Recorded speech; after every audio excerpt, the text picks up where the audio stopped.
Écoutez, être un père, c'est une vocation. Être un fils, c'est un fait.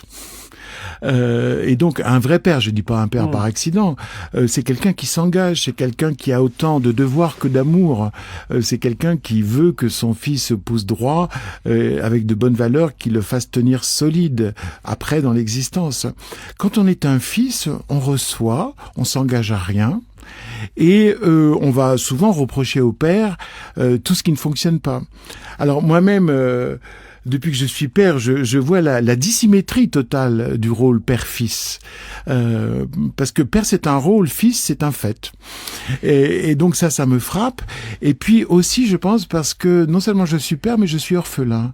C'est-à-dire que j'ai perdu mon père et que en fait, depuis, il ne m'a jamais quitté. Et je crois que nos parents ne meurent jamais, puisque en nous, ils continuent à nous faire des surprises, à nous faire découvrir des points de vue qu'on n'avait pas, peut-être à faire apparaître la personne qu'ils étaient, indépendamment du rôle de père ou de mère. Et donc, c'est un dialogue continu, c'est une vie intime qui se perpétue en nous. Et j'avoue qu'aujourd'hui, j'ai plus du tout le même regard sur mon père que j'avais lors de son vivant ou même au moment de sa mort. Je mesure à quel point il a été un bon père et à quel point j'ai été un mauvais fils.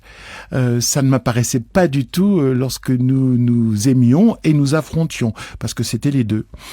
Et donc, mon regard s'est véritablement enrichi et c'est toute cette ambivalence qu'il y a dans le rôle du père et dans le rôle du fils.